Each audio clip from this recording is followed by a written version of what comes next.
Well, since I'm feeling a little bit plugged in, so to speak, that's a term. I'm not exactly certain what the origin of that term is, but that means inspired. And I do feel lightly inspired. And I really do have my center here, and I rarely ever achieve that on video in front of this camera because I'm usually too self-conscious, so I'm a little bit more on the ego level. So it's going to look like I'm wearing the same shirt every day, but I just don't want to put these videos on the same day. I thought I'd go into a little bit for the sake of hopefully inspiring someone out there somewhere about my experience by the ocean in this sacred place of mine. I used to go there whenever I could, and it was really cold, and a lot of the time there'd be no one there. I loved being there by myself, for obvious reasons. Now, I don't meditate in any way, okay? If ever I meditate in a video, it's just to be silly or something. If I meditate by sitting down or laying back and just letting go, that the center self kind of radiate through me and let all the ego stuff drift away until I forget who I am, where I am, and any of this is real until I kind of wake up, become conscious back into my body, which might sound really wild, but I mean, I've been doing that for a very long time, if not all my life, pretty much. Anyway, so I would do this there in this sacred place of mine. The wind blowing over me, cold, strong wind a lot of the time. Usually very foggy in this area. It was beautiful. There was one part of it you could walk on the rocks, and you could put your arms out, and from one arm to the other, I mean, you could put them back even behind you, and the whole way around, there'd be nothing but ocean except for a few small rocky islands. It was a beautiful spot. Now it's private property, so I can't go there anymore, which is unfortunate because it was really one of my very favorite places in the world. Hopefully I can go there sometime in the future again. Anyway, what I would do there is sit down or lay back on the grass and look at the sky and the ocean. And like I say, I just let go. I let go of everything conscious. I let go of my conscious mind. And, I'd hear and feel this area that was sacred to me. But I would let even that go.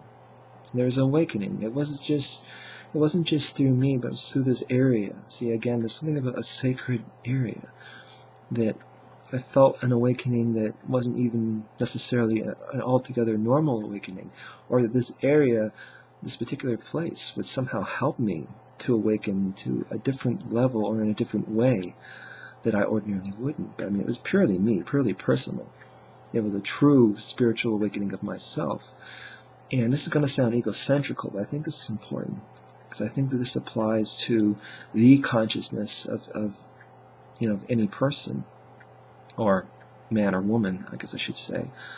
I don't like the word person. Anyway, so essentially what happens is when I would be there, or any really sacred place to me, but I'm using this place as an example, I would just let go of time and place and any worries or concerns. And for a while, it would be just listening to the water, the waves crashing very strongly over the rocks, and the wind blowing over me, and the sensation of the wind through my hair, which I always loved, which is why I don't like cutting my hair too short. Anyway, just kind of letting go and just for a while listening and feeling the sensations. But then, there's something about, I think, a sacred place. I just had a thought. In a sacred place like that, there's a feeling of safety that I don't normally have. There's places where I don't feel it's safe to open up spiritually. That there's something there that might harm you. In other places, I don't get that feeling. But there's some places that you call a sacred place that I have to admit, now that I think about it, there is something there that makes you feel safe. There's an almost motherly kind of protection, like a saintly spiritual shield that protects you, so that you can open up and have a really open spiritual, experience that you couldn't have in other places, or that at least you wouldn't feel comfortable having.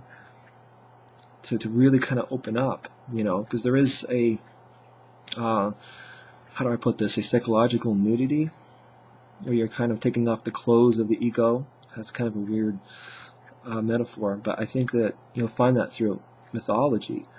Nudity being used as a symbol for something psychological. Some people say nudity represents ignorance, or no, I think it represents the true self. I think it represents who we are,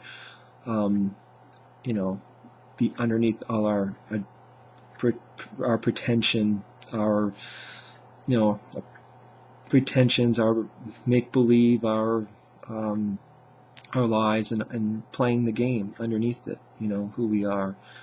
And it is vulnerable, though. You are vulnerable in that state, and there's danger in that. And I think that's why maybe I know, I'm positive, it hit me all of a sudden here, but yeah, that place, like other places, that place made me feel protected.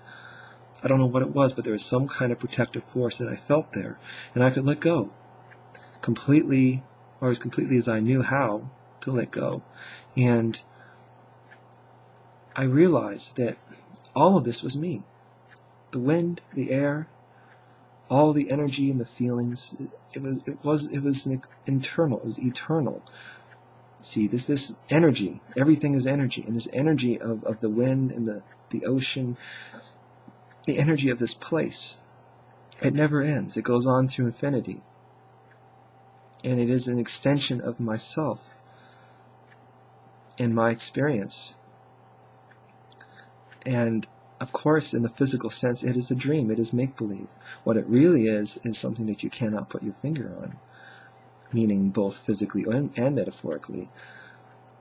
Yeah, it's an energy. And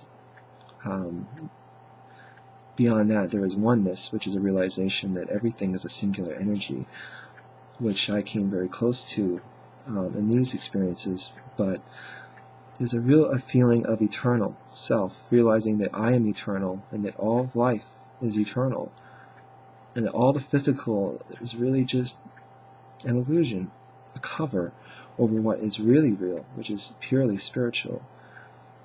And realizing how eternal I am, and how eternal this experience of mine is, that this moment is mine, that this place and time is mine, that I am eternal. It's a real experience of oneness within yourself, so to speak. To the ego perspective, that would sound egocentrical, okay? That's a weird thing to say, but yeah. The ego will look at that and say, well, then, what do you think, you're like a god or something? But, I mean, that's it. I mean, we are gods in a sense, that we are infinite consciousness, as David Icke would say. I really shouldn't keep saying him, but some people like him and Alan Watt just kind of come up once in a while.